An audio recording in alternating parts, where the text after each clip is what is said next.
The wind whistled low across the high plains, a lonesome sound that seemed to speak the woman's name, though none had spoken it aloud in weeks. She stood alone, mid-20s, lean from hunger, brown hair stiff with dust and effort.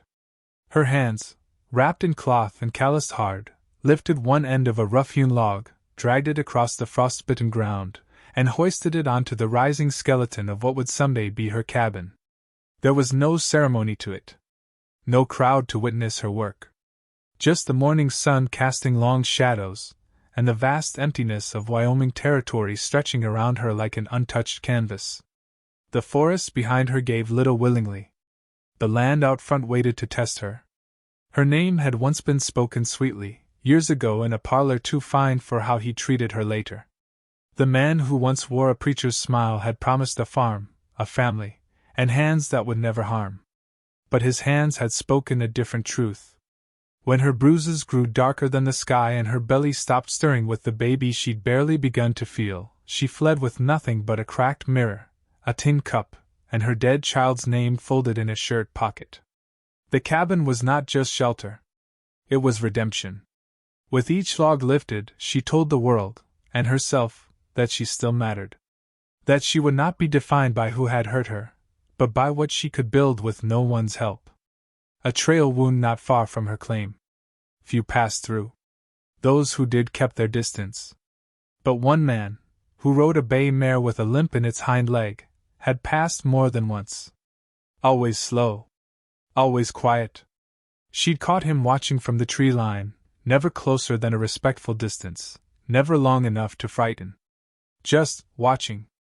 As if her struggle stirred something in him he couldn't quite name. He was older. Mid-30s, maybe? Strong shoulders, but a face too quiet for swagger. He wore sorrow like a coat too heavy to take off. Town folk called him the widower. Had buried a wife and child 3 winters past when the coughing fever came through the valley like a ghost that didn't knock. She didn't know his name. Didn't want to. Not yet. Names led to talk, and talk led to expectations. Right now, her only commitment was to the walls rising one log at a time. The days were short still, suns slanting low before supper, and the nights made her bones ache. But she kept working. Her fingers numb, wrists wrapped tight with scraps of old skirt. She learned to notch timber from a tattered guidebook and stubbornness alone. No man had come to help. No woman either. This was hers to make or fail.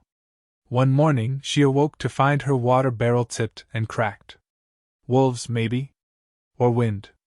Her mouth dry, she took up the tin cup and walked the half-mile to the frozen creek, chipping through the ice and lifting the water with care. As she stood, she caught sight of hoofprints near the edge, not hers. Not fresh either.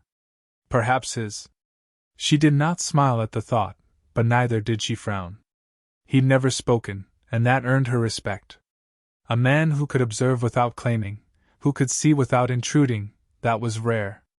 The next day, the trail near her claim bore fresh tracks. Not hoof. Wagon. She stayed low. Watched from between half-set logs as 2 men, trappers by the look, passed by. They didn't stop. But their eyes lingered too long. She waited until they were gone before stepping out. She marked her land with care that night, dragging stones from the edge of the trees to make a low border. She didn't believe in magic, but there was power in claiming space. As twilight deepened, she sat on the half-finished step of her porch and looked out.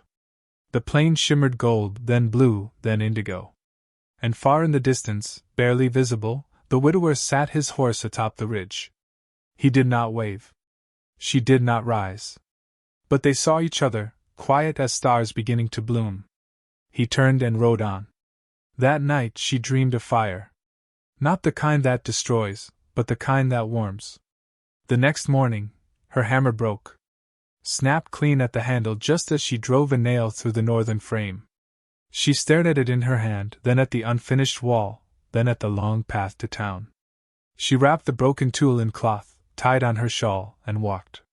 It took 2 hours to reach the blacksmith, past frozen grass and silent sky. The townsfolk stared, some with pity, some with disapproval. A woman alone building her cabin was a strange thing, a dangerous thing. Men frowned. Women whispered.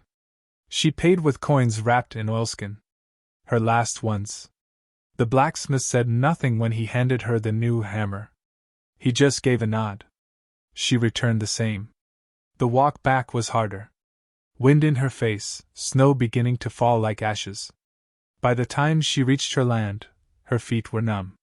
But the sight of the frame waiting gave her reason to keep upright. That evening, as the snows softened into mist, she spotted something sitting atop her supply crate.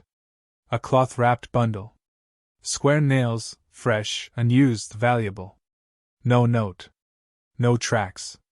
But she knew. The widower had passed this way again. She held the nails in her hand, weighing them. Her pride bristled. Was this charity? But something in the careful wrapping, the silence of it, told her no.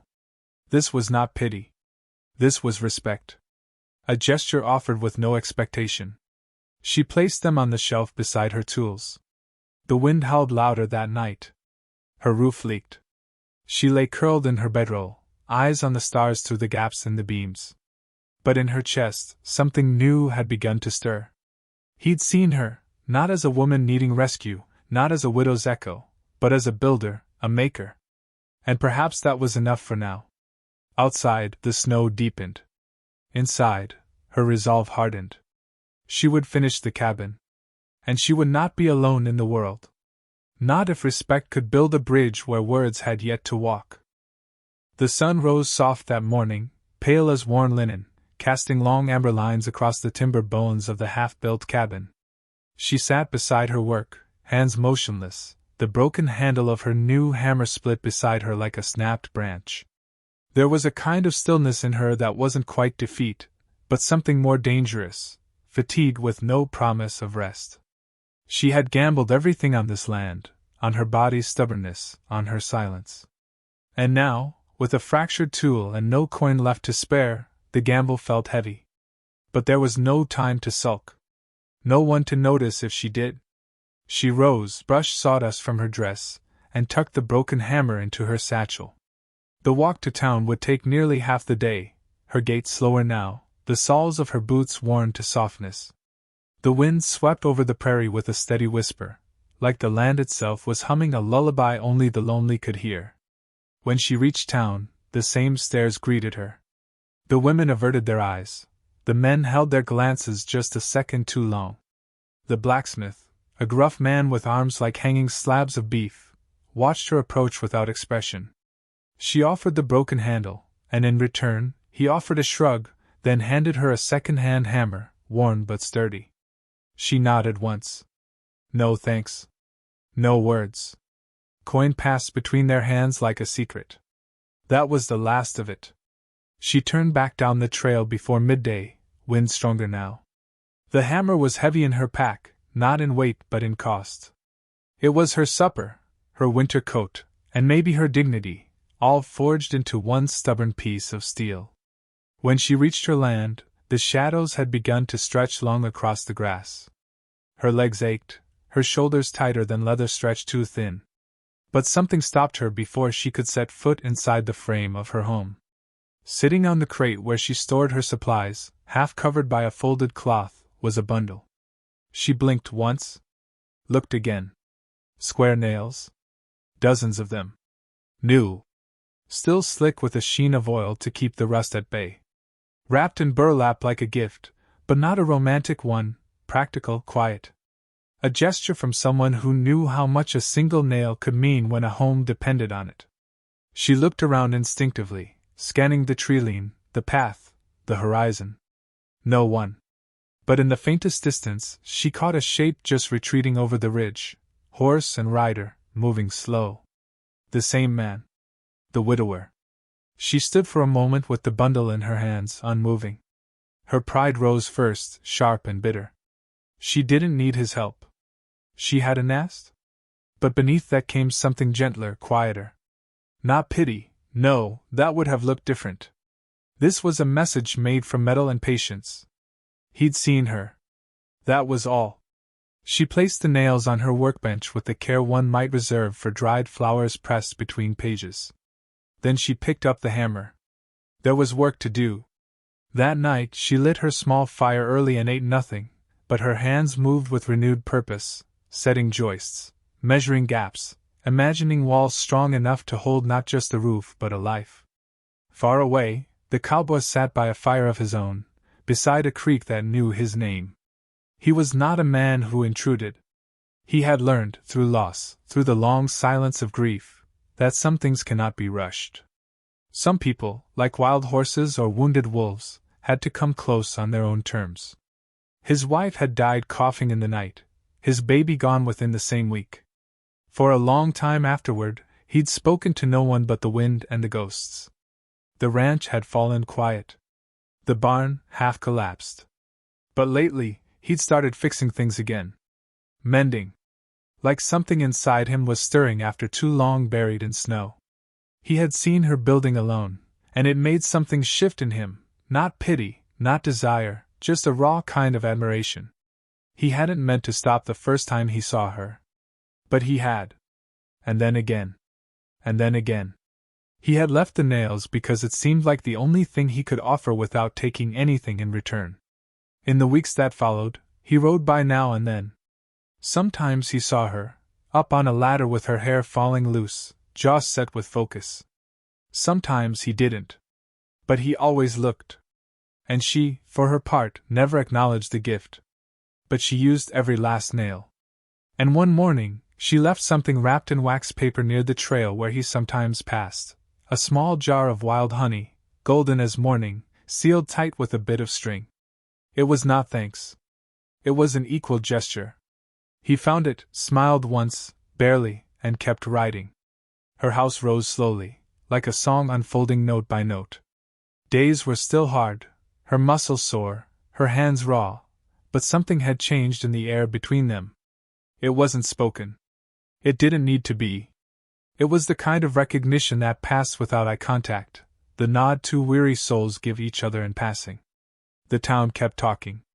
Whispers drifted like dust, how the widow woman was building alone, how the widower kept taking the long trail.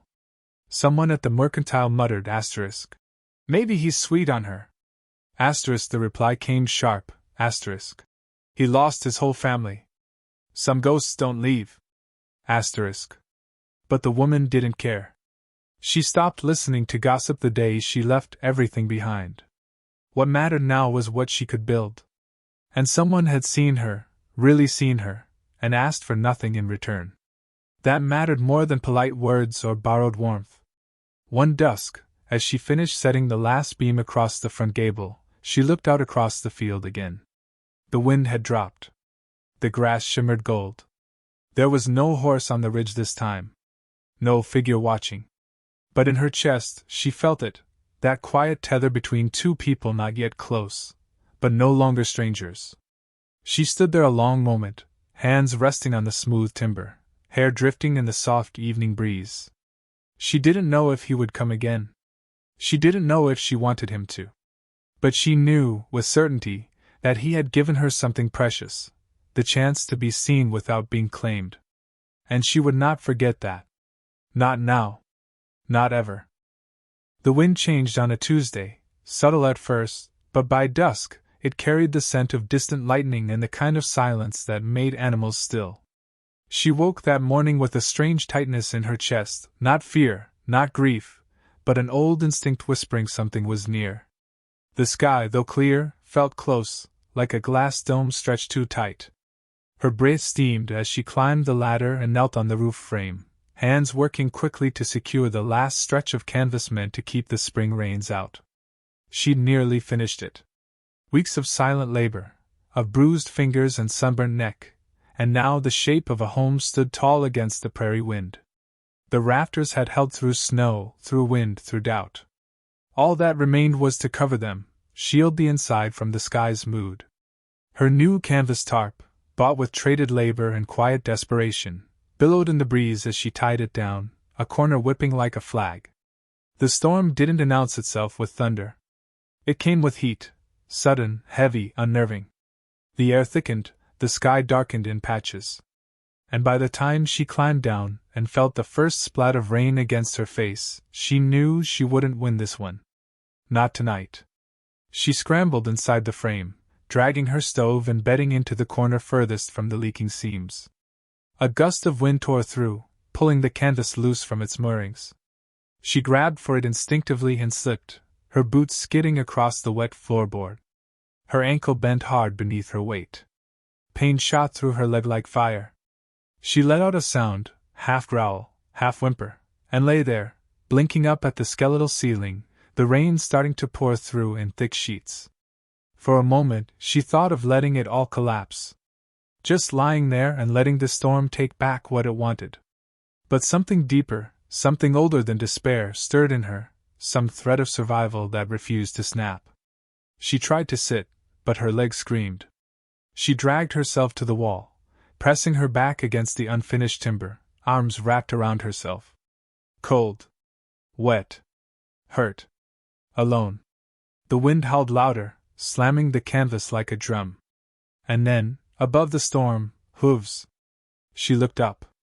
A horse came galloping over the ridge. Brown coat glinting with rain, mane tangled in wind. The man riding it didn't hesitate. He rode straight through the downpour, dismounted in one clean motion, and strode to her without a word. He didn't ask what happened. Didn't question why she hadn't called for help. He simply knelt, eyes scanning her face and then her leg, jaw clenched but gentle. He pulled off his coat, heavy and soaked, and wrapped it around her shoulders. His hand paused at her arm, not a grip, just an anchor. She stared at him for a moment, the lines in his face deeper now, the water sliding down his neck.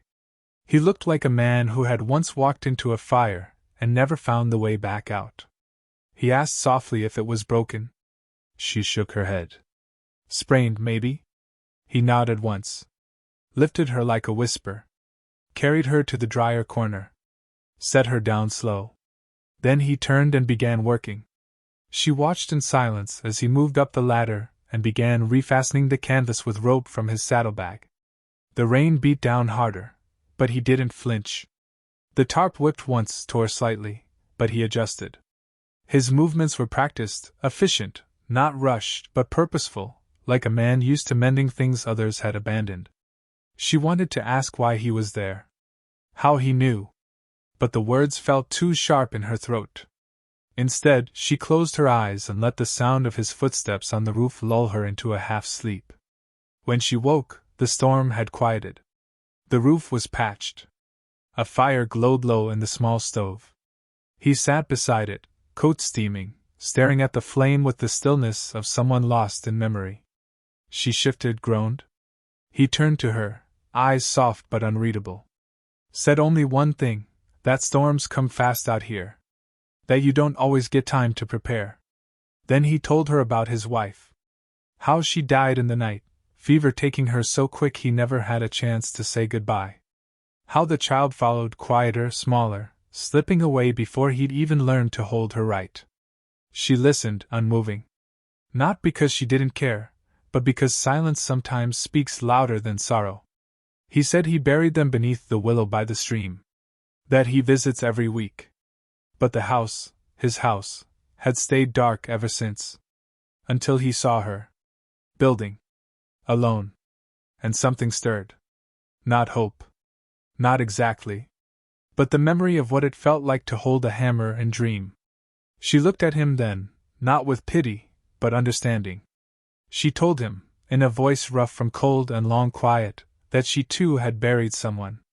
A child unnamed. A future once promised. He didn't flinch.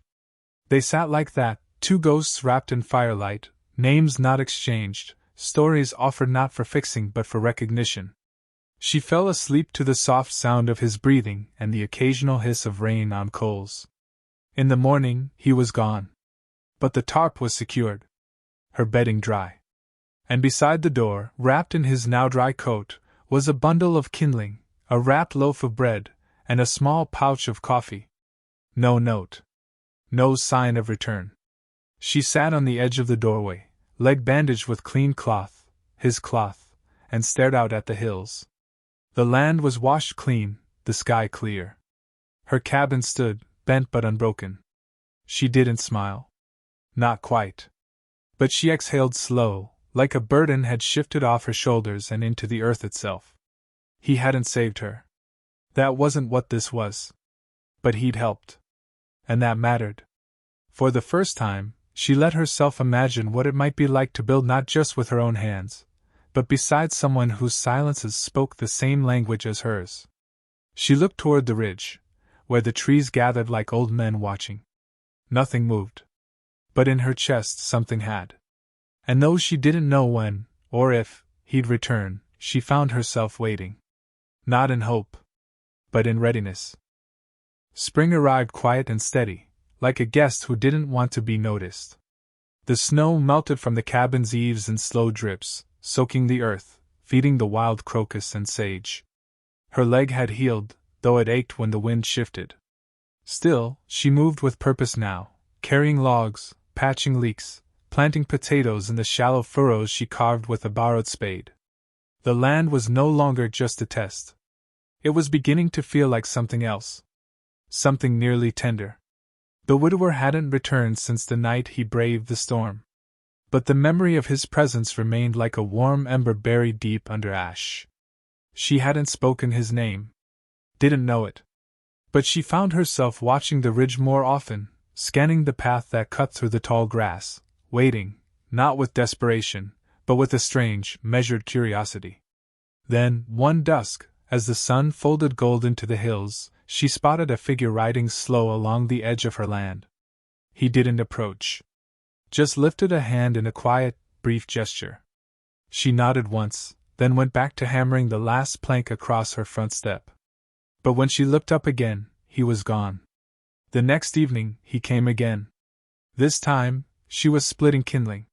He dismounted, wordless, and handed her a bundle of jerky tied in cloth. She took it without comment. Gestured to the stump beside her. He sat. They didn't speak for a long while. Just the sound of axe on wood, wind through grass, birds settling in the trees. Then, without looking up, she said she was thinking of putting a gate at the edge of her fence. Not to keep people out, but to remind herself the land was hers now. A line she had drawn with her own hands. He nodded, said nothing for a while, then mentioned he'd once carved a gate for a chicken run with his boy, before the fever came. He still remembered how the hinges creaked in the morning. She didn't say she was sorry. He didn't need her to. Their visits grew more frequent. Sometimes he brought flour or nails. Once, a worn book of prairie recipes she never opened but kept near the window as if it belonged. Other times he brought only himself, sitting nearby while she worked, mending a harness or sharpening his knife, never in her way. One evening, she invited him inside for supper. Nothing fancy, beans, cornbread, and boiled potatoes. She wasn't sure why she asked. Just knew the cabin felt less like a refuge and more like a place meant to be shared. He entered carefully, like someone stepping into a memory he didn't quite trust. The fire crackled low. The table was uneven, the chairs mismatched, but he didn't seem to notice. He sat across from her, removing his hat, smoothing his hair with the nervousness of a man unaccustomed to being welcomed. She ladled beans into tin bowls, passed him a rough slice of bread.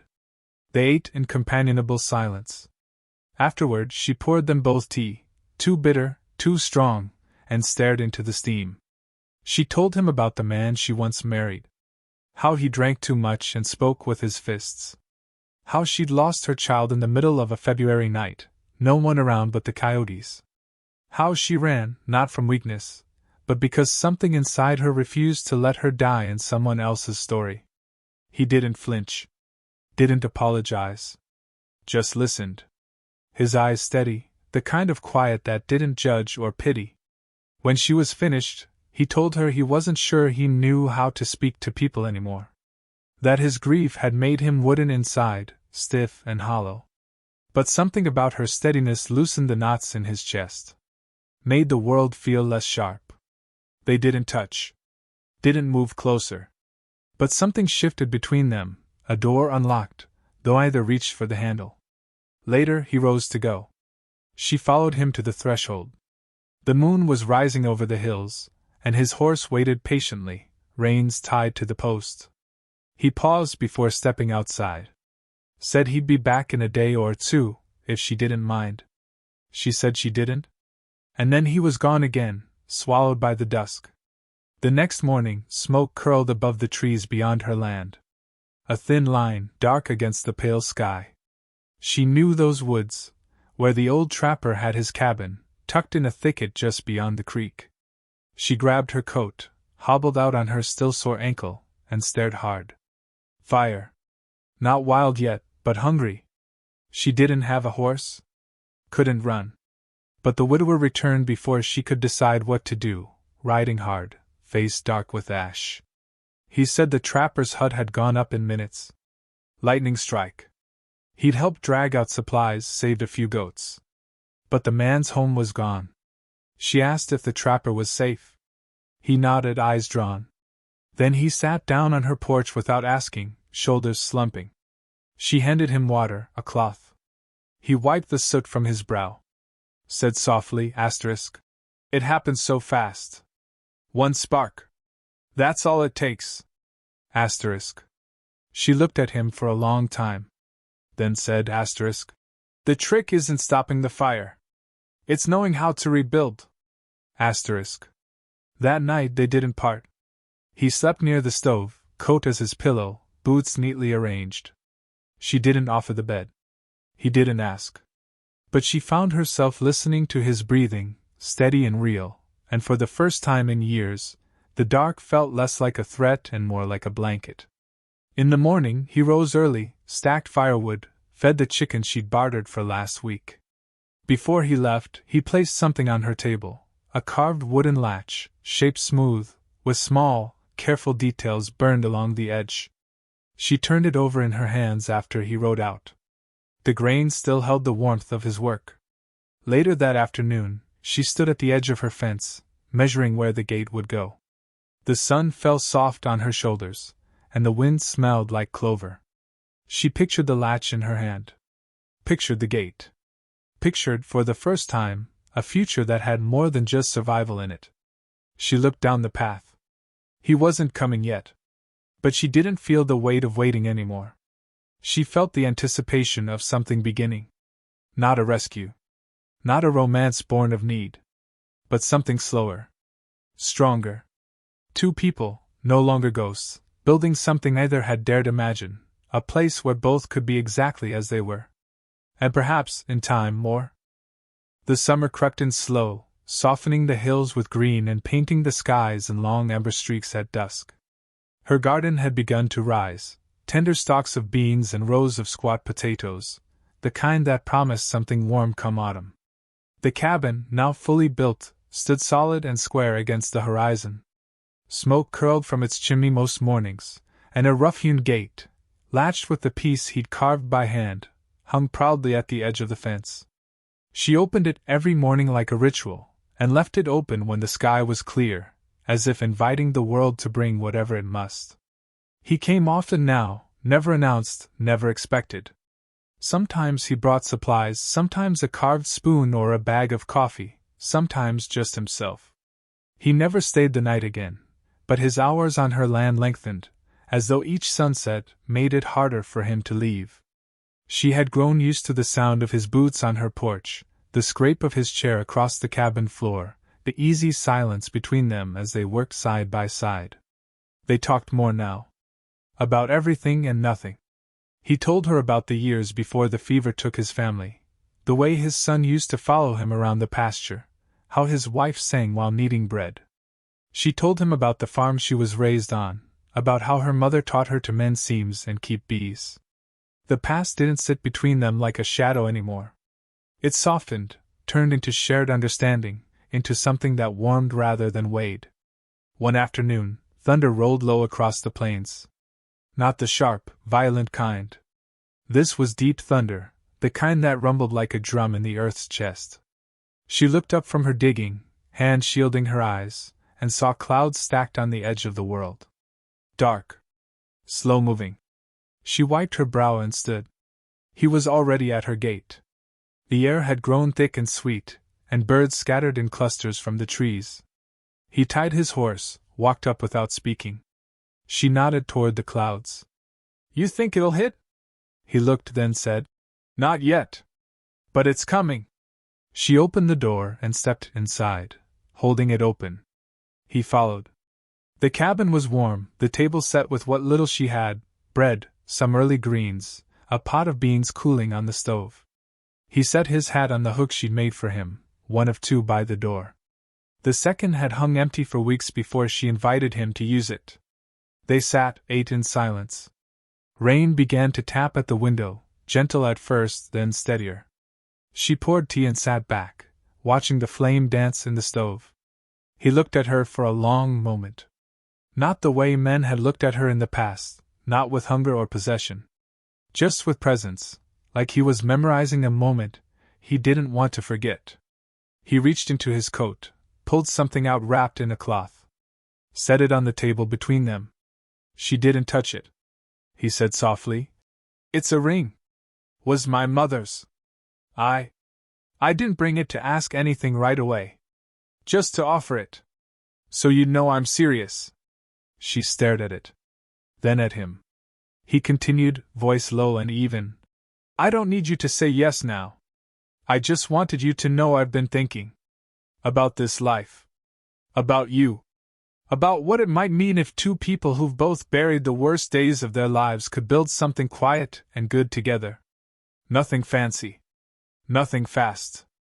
Just steady." Her hand hovered near the cloth, then pulled back. She didn't speak for a while. Then she stood, walked to the window, watched the rain race down the glass and lines. "I told myself once I'd never let anyone close again. Not like that. Too many promises broke when I needed them most." Her voice cracked, but she kept going. "But you never promised anything. You just kept showing up. That counts for more." He nodded once, like he understood better than most that love spoken too loud rarely held. She turned back toward him. "I don't want a rescue. And I'm not giving up what I've built." He stood slowly, met her eyes. "I'd never asked you to. I just want to be part of it. If you'll have me." She walked back to the table, picked up the cloth bundle, unwrapped it. Inside was a simple gold band, worn thin by time. She turned it over in her fingers, then looked at the fire. "I'm not ready now," she said, voice steady. "But I might be soon." He smiled. "A soft, patient thing." "I'll wait," he said. "As long as it takes." The rain thickened, drumming harder against the roof. A crack of lightning lit the windows, followed by a rumble deep enough to shake the walls. He moved toward the door, instinct pulling him toward the storm. She reached out and caught his wrist. "You don't have to go tonight." He stopped. Their eyes met. She let go, but stepped aside, leaving the door open. He looked out at the downpour, then at the chair by the stove. "I'll stay till morning," he said. That night, he slept in the same spot as before, beside the stove, boots off, coat folded for a pillow. But something felt different. Not romantic, not dramatic. Just easy. Safe. She didn't sleep much. Lay awake listening to the rain, to his breathing, to the small creaks of the home she had built from bones and will. At some point, she drifted off, not dreaming of lost this time, but of a table with two chairs, of a gate always open, of hands reaching for the same rope to lift the same beam. By morning, the storm had passed. He stepped out into the light, hat in hand, looking back once. She stood in the doorway, the ring still on the table behind her. "You coming back tomorrow?" she asked. He smiled. "I was hoping to." She nodded once, and the door stayed open as he rode away. She didn't know if love would grow like her beans or bloom like her wildflowers. But she knew this: what they were building wasn't hurried. And that made all the difference. Out across the prairie, thunder echoed again, but it was fading now, giving way to sunlight and green. The gate creaked in the wind. And inside, the fire still burned, slow and steady.